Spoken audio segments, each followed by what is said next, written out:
Very much. We're very happy to welcome you back, and take it away. Thanks. Yeah. Quickly, I actually, y'all may have seen this. I brought a box of books downstairs to just like, if anyone has a break and they want to flip through a book, you can do that. They are my books, so please don't take them. But I just thought it'd be a fun way to like share the book wealth with other people so we can have fun conversations about that. And I have chronic neck pain and arthritis issues, so I do have to have this. I'll try to step out away from the notes so y'all can actually see my face as much as I can. So yeah, as Heather said, I am a trademark attorney by day and Tudor enthusiast by night. I blog at RachelDickzen.com, mostly on English history in pop culture. So if you like Six the Musical or The Crown or anything like that, I do that. But this is today, it's about trademarks. So we have very formalized systems and meanings for different types of intellectual property these days, but in Tudor times, IP was much more informal and far more nebulous. And I will define them. I'm not expecting you to know what trademarks are, I promise. There are so many rabbit holes I went down on this that I had to like physically restrain myself from going too far. But, so it's just a review, but I hope to investigate a lot of these things more in the future, and I hope you enjoy. So, first, so we can compare and contrast, wanted to talk about modern trademarks. So a trademark is a recognizable expression indicating the source of products and services. Most commonly, you see words and designs, but you can also, trademarks can also be product and package design, or sounds, smells, even store layouts can also serve as trademarks. They're kind of a shortcut. The idea is they're a shortcut that conveys immediate meaning to consumers about the products and services. They help you make purchasing decisions. It helps you make decisions about if it's a company you want to support or not, if the product has been good for you in the past, if you want to purchase it again. It allows standardization of goods so that you know the Coca-Cola you buy in Florida will be the same you buy in Alaska. And these are very efficient, and they can studies show that even like 3-year-old children can recognize a ton of trademarks, even those that do not focus their marketing at kids. So they're also useful for helping with manufacturer accountability and consumer protection. So if you have a faulty product or a dangerous product, you can get redress, the government can take action, and you can do something about it. In almost every country in the world, companies can protect their trademarks with governmental registration, which isn't required but is usually very helpful, and in the courts. So that is modern day. Oh yeah, these symbols, you've probably seen them everywhere. A TM means you're claiming something as a trademark, and the circle R actually does mean it is a registered trademark in both the US and the UK. I have no idea about other countries. But yeah, so that's modern trademarks. Early English marks, by contrast, there's a reason I put trademarks in quotation marks at the beginning, because a lot of these things aren't necessarily indicating source in the same way we would consider trademarks today. Design and images were commonly used to demonstrate social identification and ownership of specific property, and they were sometimes required for consumer protection, and with economic progress, they did begin to serve more of a true trademark purpose as we would see them today. Designs were super useful in a time where almost no one could read, and in some way, those brands were even more valuable at that time, because before industrialization, all of these goods that you bought were much more expensive relative to the income of the average consumer than they are today. So if you bought a shirt and it fell apart in a month, you probably couldn't replace it if you were an average consumer in Tudor England. Like, they were very expensive. Unfortunately, a lot of the early consumer protection laws weren't about like clothing or something like that. They were more immediate concerns, like based on food or drink, like something you could see of, oh my God, Bobby drank the ale and he's dead now. So those are the earliest consumer protection laws, by the way, having to do with food. We'll talk about that later.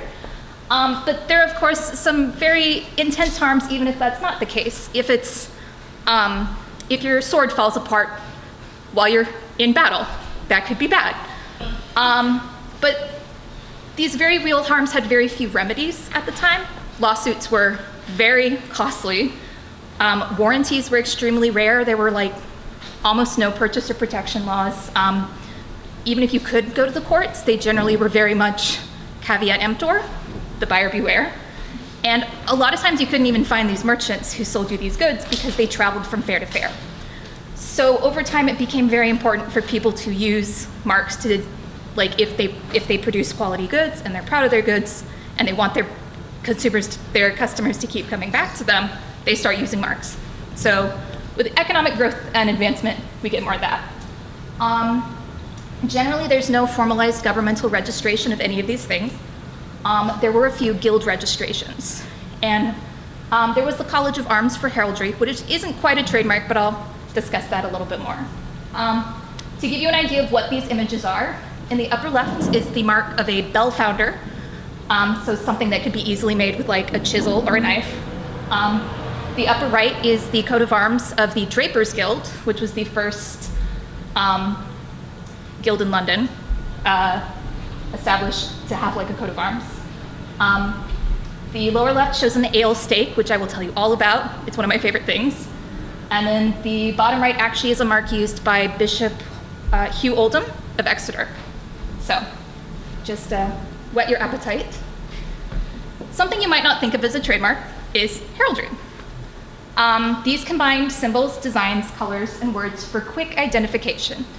Although they didn't generally serve products, if you have a coat of arms, you could kind of see it as a quasi-service mark because people who held coat of arms were often in charge of a large amount of land or tenants, or they had responsibilities. So it could be useful for other people to recognize them from a distance and be like, oh no, the boss is coming, I need to make sure everything looks good for him, or even have some accountability if they're behaving badly, to the extent that nobles were ever held accountable for anything. Although I should note, you could get a coat of arms even if you were not a noble. They did cost money, and you did have to have a certain amount of reputation to get them, but you could obtain them. I lost track of where I was. But yes, so they had a social and reputational identifier, much like modern trademarks. We know, we have designs on, we see designs on shields and stuff going back ages, but a first heraldic meaning indicating that it identified a specific person dates back to the 1100s. And heraldry was first seen in battle, most often, like you want to know who you should whack with your sword and who you should not whack with your sword. So at that time, coat of arms were often very simple, so you could easily identify them. And over time, they became more complex as they were less used in battle. I should note, what we think of as a coat of arms is technically called a heraldic achievement, and a coat of arms is one element of it. But it's such a common nomenclature that everyone just calls it that today. And the term coat of arms actually came from fabric covering the armor. So it was literally a coat for your arms.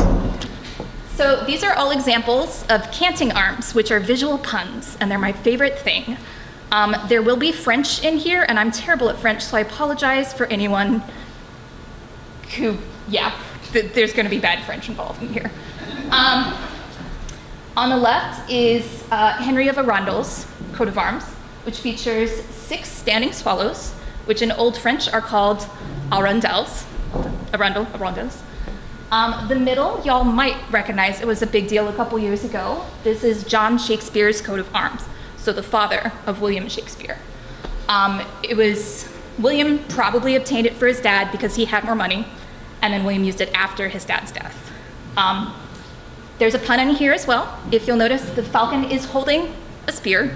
You might even say he is shaking it. And then on the right is the coat of arms of William Maltravers. This one takes a little more thought. This is called a fretty, and the idea is it makes things hard to get past, difficult to pass, apparently translates to maltraverse in French, so Maltravers. Also, It was kind of the Wild West for a long time. There wasn't any control over it. Some kings started to limit who could get a coat of arms.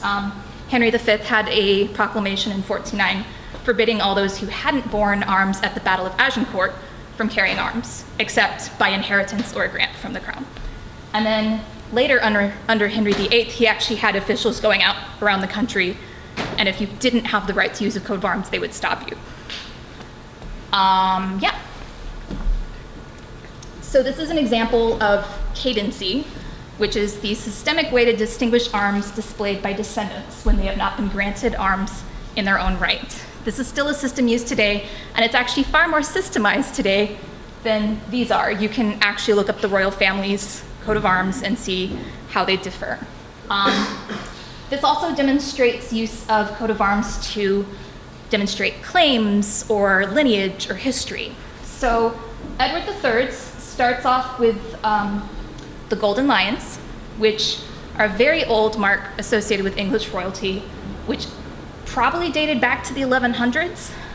Geoffrey Plantagenet, the Count of Anjou, the father of Henry II, and I believe the husband of Matilda, who we were talking about earlier, his tomb bears the Golden Lions on his shield. So that's very old. Edward started crossing in the fleur-de-lis on his coat of arms when he started claiming the throne of France. So that's kind of like a claim and a threat at the same time. A similar claim and a threat with coat of arms you might be familiar with is in at least Elizabethan times, Mary Queen of Scots quartered the English royal crown, coat of arms with her own, and it was a whole thing. So to give you some examples, these white things across the top of the coat of arms are called labels, and then the little icons on them differentiating the different ones are called brissures. And I could get so much more in depth on this because heraldry is really complicated, but I just wanted to give you a quick example of how those would look for sons.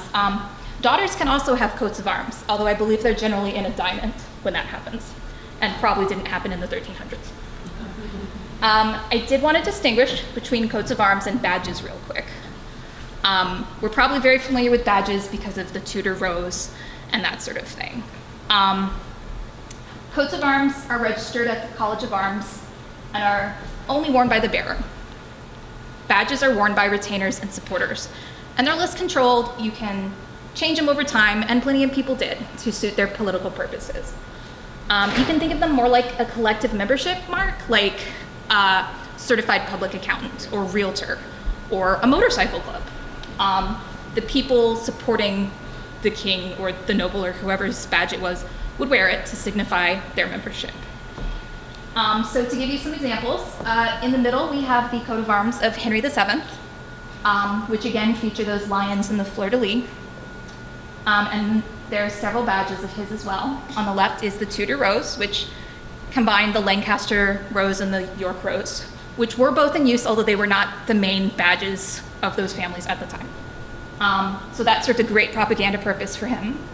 On the right is the portcullis badge, which was his mother's, Margaret Beaufort's, and indicates his descent. The one on the right actually features the crown in a hawthorn bush, which refers to a legend that after the Battle of Bosworth, the crown was pulled out of a hawthorn bush, and that's how Henry Tudor was crowned. And then on the right is a greyhound, which was also used by Henry VII. He also used the dragon a lot to indicate his Welsh background. Over time, groups started to use coats of arms as well, not just individuals. These gained slightly more of a modern trademark meaning as universities started to use them to indicate the quality of their services, or guilds used them to indicate that the people as part of that guild have a certain level of experience and quality of products under them. So these often incorporate symbolism to refer to their history or their values. So the one on the left is King's College, Cambridge, coat of arms, given in 1441. This is the first academic coat of arms in England, and possibly anywhere else. The idea behind this one, you can tell it was granted, it was started by a royal, because again, we see the lion and the fleur-de-lis. It was started by Henry VI, and the idea was the yellow flowers on it were supposed to signify like the flowers of every kind of learning, and the black field was supposed to be like stability over time. In the middle is the coat of arms of London, which predates registration of coat of arms, so we don't actually know how old it is, but at least 1390. This features a very important symbol of England, the Cross of St. George, which by legend, conquered the dragons, so it also features the dragons. And the Cross of St. George actually has been seen identifying English soldiers in battles back to 1270. So that's another important mark representing England over time. On the right is the coat of arms of the Worshipful Company of Grocers from 1532. And they used cloves because they sold cloves. And the camel at the top represents the camel that would bring them from a long way away.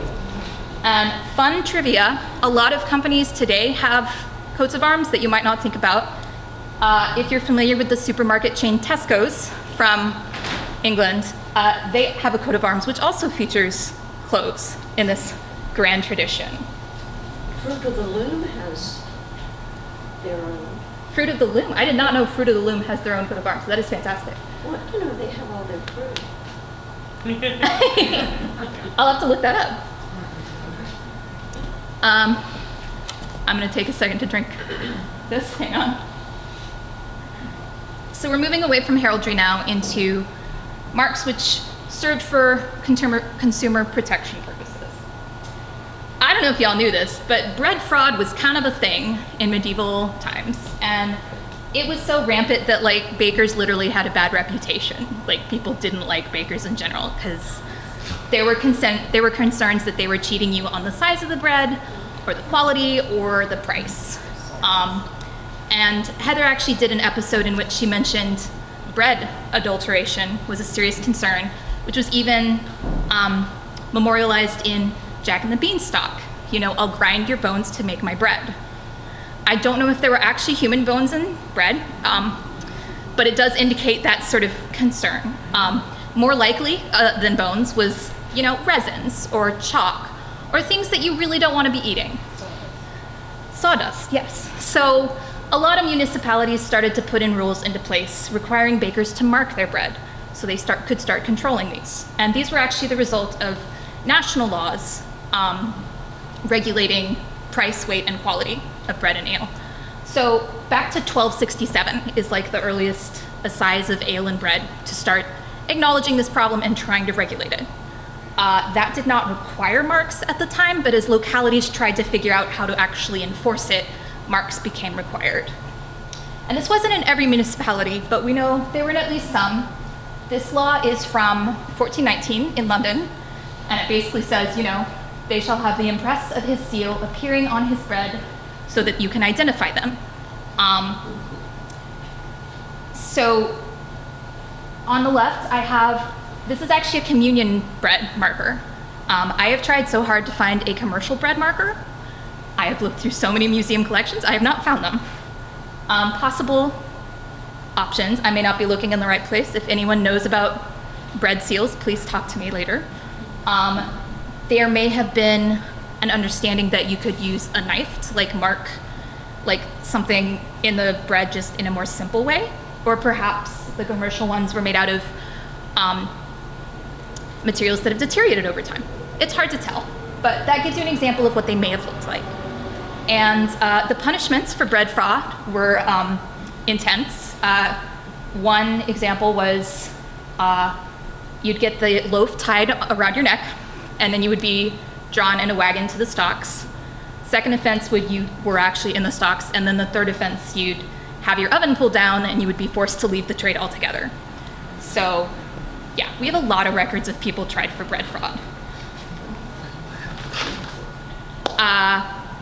As I mentioned, we also had the assize of bread also dealt with ale, which was another big concern. So this here is an ale stake. It is a literally a stick sticking out of other places, people commonly brewed ale at home and then sold the extras just to their neighbors. And you would hang up an ale stake to indicate that you were selling the ale.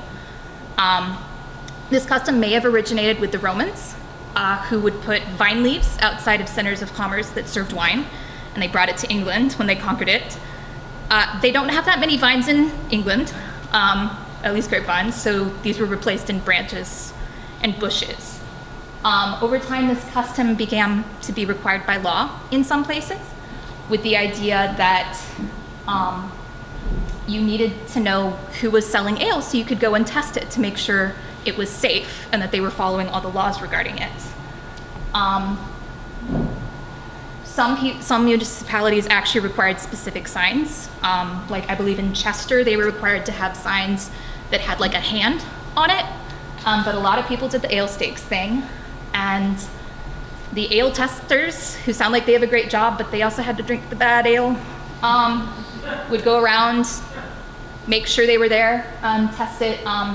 They had the ability to change the price because the price of ale was set based on its strength, so they could alter that in a lot of times. And again, if there was adulteration, that would be a big concern. There were some reports of one ale conner commenting that the ale he tested looked thick and white as if pigs had wrestled in it.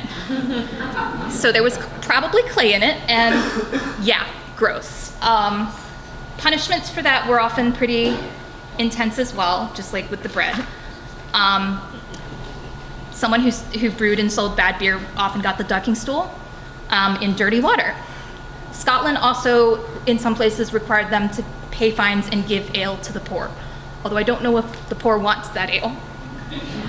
But this ale stake tradition turned over time into pub signs. Ale was generally made at home by women.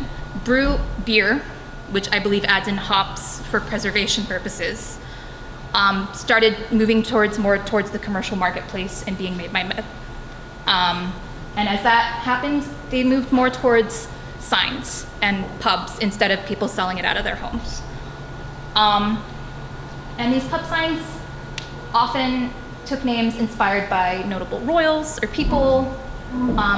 They were inspired by their location. And I will have examples, I promise. But also people sometimes had to change their pub name if politics made their previous name just a poor life choice. I don't have any pictures of actual Tudor pub signs. I don't know if any exist. Apparently there was a large fire at some point. But this pub claims to date from 1251. It's the Old Man and the Scythe, and you can see an example of what a sign from that time may have looked like. So they're still using words, but there's a big old sign for the people that can't read and just want to come get their beer.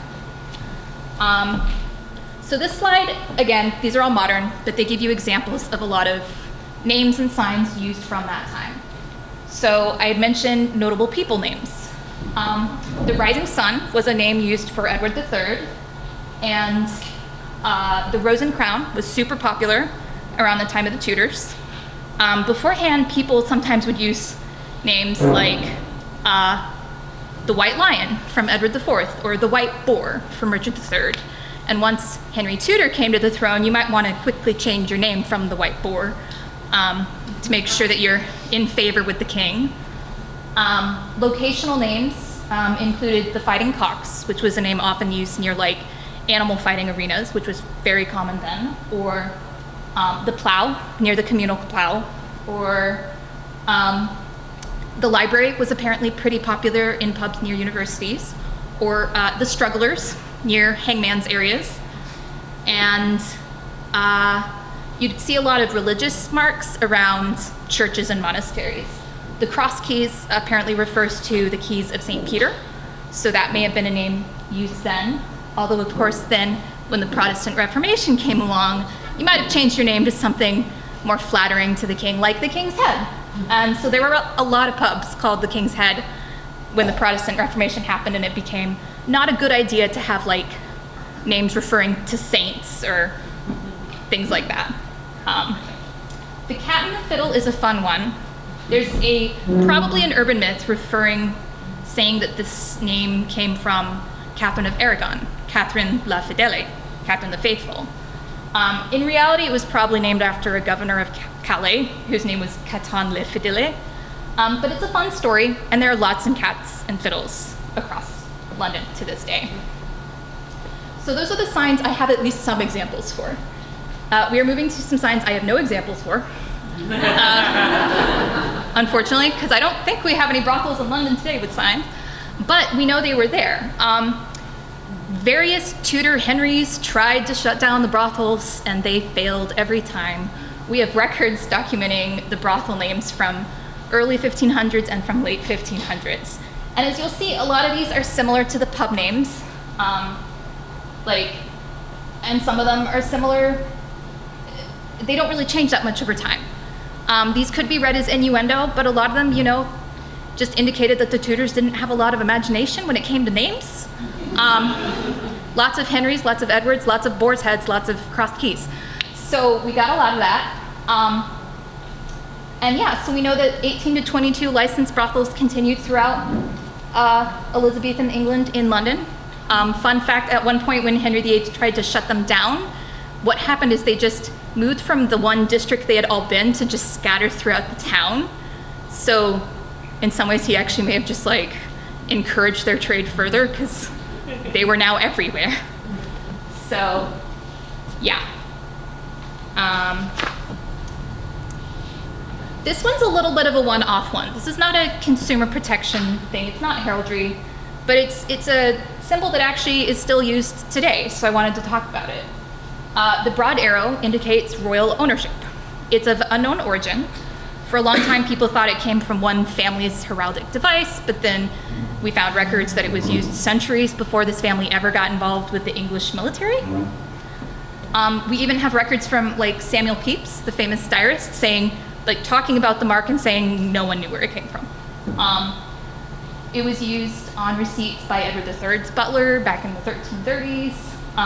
We have a fun counterfeit trial in the 1386 where a guy commandeered ale with the arrow and then was forced to stand in the pillory for impersonating an officer of the royal household. Bad metal was marked with the broad arrow for forfeit and was melted down and given to the crown. It was found on items in the Mary Rose, which went down in 1545. And then it's mentioned in several letters by Thomas Gresham, who later founded the Royal Exchange under Elizabeth I. So it was commonly used even then to mark importation of goods.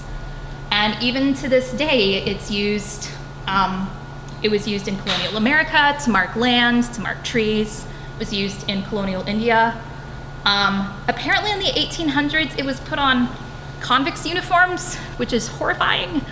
And they eventually stopped using that because they realized maybe it was a bad look to claim that the convicts were the property of the crown.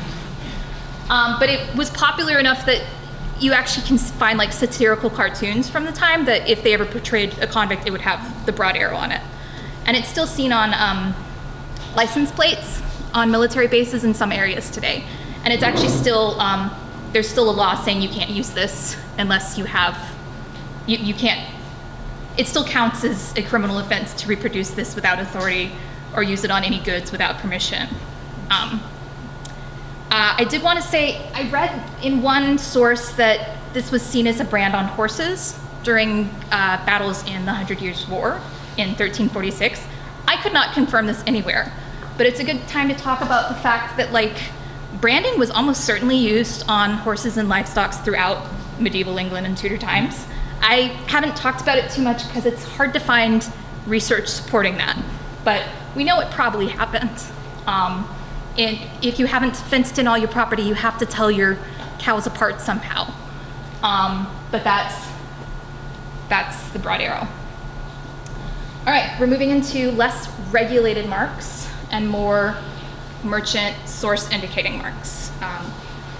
Although I am starting with a little regulated marks. Here in the upper right are Goldsmith Marks from 1521. The leopard's head was used to control the use of silver and gold, and that dates back to the 1300s. the design changed a little over time, but that generally meant like this metal is kosher. The date letter indicates the date, and they were used for each different year. And then there's a couple maker's mark examples indicating the origin of source. So again, if it was a faulty item or something, you could trace it back to who made it. Yeah. And then on the left, we have stonemason marks, which are fascinating. As you can see, these all are fairly simple, the sort of thing you could make with a chisel in stone. These and the merchant marks, which I'll talk about in a second, often incorporated more ancient marking symbolism, commonly referred to as witch markings, which were designed to ward off evil and bring in good luck. So a lot of those sort of things would be conjoined V's or W's, which apparently calls on the protection of the Virgin Mary. Crosses, X's, diagonal lines.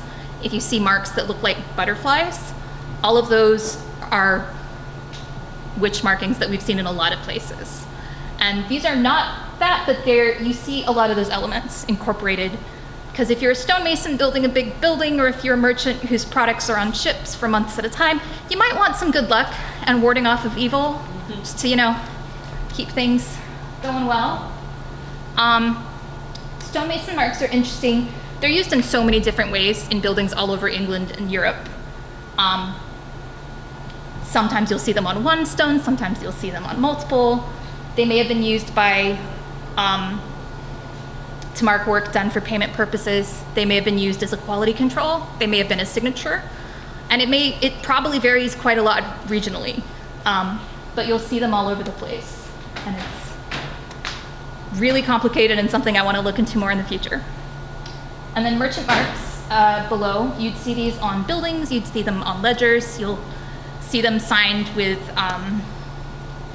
contracts and stuff like that. And in the bottom right, one of my favorite things I found is Thomas Howell was a draper in Elizabethan times who bequested some money to found a school for maidens, as he called it. And to this day, there's a school for girls with his name on it, and they use his merchant mark as the logo, which I thought was cool. So printer's marks. This became, as the printing industry got underway, printers started to put their marks in the front of books to indicate who made them, they indicate the source.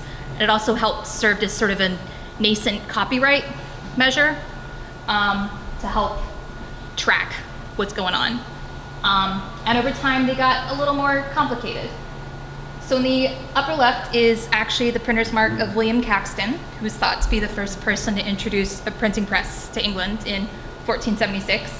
And this is pretty simple. You'll see he does have one of those indecipherable little prince-like symbols in the middle.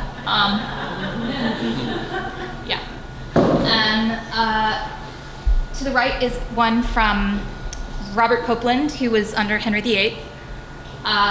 He again has one of these like merchant marks incorporated into it that we saw on the previous slide. He's smart because he's got, the badge of Henry VIII on one side and a pomegranate on the other for Catherine of Aragon. So we know that he was trying to kind of suck up to people there. In the lower left, we get back into that fun trend of puns, because this is Richard Grafton's printer's mark. A ton is a barrel of wine, and if you'll note, there is a graft of a tree growing out of a barrel of wine, so graft ton. And he also has a merchant mark on there that still seems to be something. And the Latin apparently has a pun in it as well. It suscipite insidum verbum is a Bible verse that translates to receive the engrafted word. So we love those puns. In the middle, we have the printer mark of Thomas Woodcock. As you'll see, it's a rooster, otherwise known as a cock, standing on a pile of wood. That is awesome. His Latin, unfortunately, translates to "I will sing to the Lord." It's not a pun, but it is still cool. And then in the right is a title page indicating like how these printer's marks would often work. This is printed by Richard Field. It includes like an anchor and some Latin and leafy boughs. And all of these marks, you'll see, like, it indicates the printer's skill. It makes it harder to copy when you have all these intricate designs put in on them. So, and yeah, Richard Field actually printed some of Shakespeare's poems, so he was a cool guy. And I know it says printed for William Ponsonby on the bottom, which might confuse things. He was the publisher who paid the printer to print the books. Like, by the end of the Elizabethan period, that was becoming more of a separated. All right. Oh, I totally forgot. The printer marks also often reference to the signs on the print shop, which again, I have no pictures of, but they often were very simplified versions of the printer marks you'd see in the books. Yeah. So this is my final topic, product characteristics as quasi-trademarks. I mean, one big way to defend your reputation as a business was to make merchandise that was difficult to duplicate, and incorporating conspicuous identifying characteristics in your products.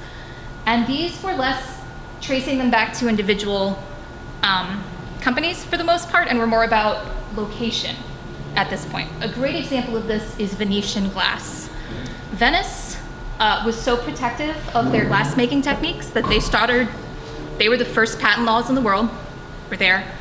They restricted their glassmakers' movement outside of the country so much that, like, we actually have records that glassmakers who went to other countries and tried to teach their techniques would sometimes have assassins sent after them. They were that intense. And actually, a ton of the earliest English patents were for glass, for Italians that came from Venice and wanted those same protections. Cloth dimension is a really interesting one. So because nothing was industrialized then, everything was handmade. Dimensions of cloth depend on the size of the equipment used in the manufacturer. So the looms and the tubs had to be the correct size. And it would be hard to standardize those if you're building them all individually. So it was common for cities, guilds, to require all members to make sure they had a specific measurement, so they could distinguish that town's cloth from other people's cloth. So we have evidence from letters from merchants requesting, we want cloth that's 21 L's long, because that indicates that it's from Chester or something like that.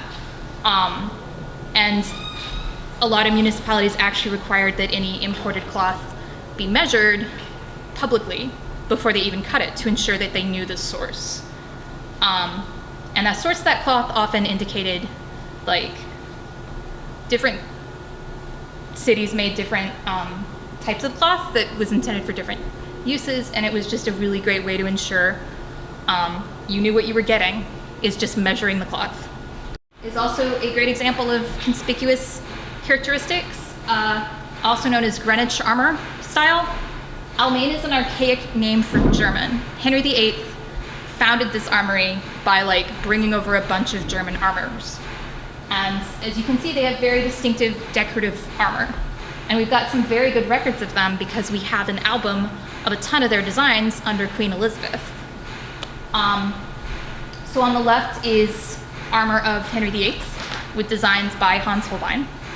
And then one over, the white armor, is Sir Christopher Hatton's. It actually incorporates lover's knots and Tudor roses, and probably was commissioned to impress Elizabeth I. The black and gold one is George Clifford's, which also includes lover's knots and Tudor roses and fleur-de-lis. And then on the far right is William Somerset's.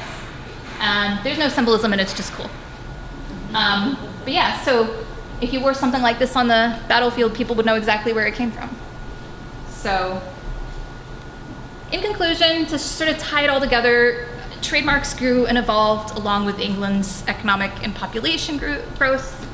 Their use expanded, and they became far more indicative of source and quality of products over time. And just basically the more people needed to communicate with others about their goods and services, the more prevalent and complex those trademarks became. So I hope you enjoyed it. Thanks.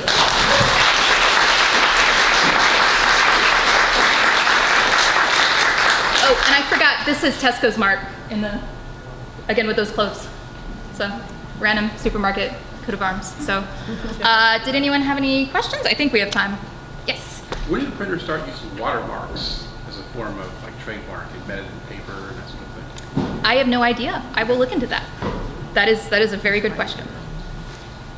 Yes? So modern times, what you said at the beginning, claiming something versus actually registering something, what does it mean to just claim something? It basically means you just haven't gotten around to applying for a registration, generally, or it's a way to signify to other people, like, I am claiming this, please don't use it. It's sort of like, staking a claim. Sorry? Unofficially, yeah. What can you claim, like phrases or colors or? You can try. I mean, see, that's the thing, is the TM doesn't have any legal meaning. It basically just means you're trying to claim it as a trademark.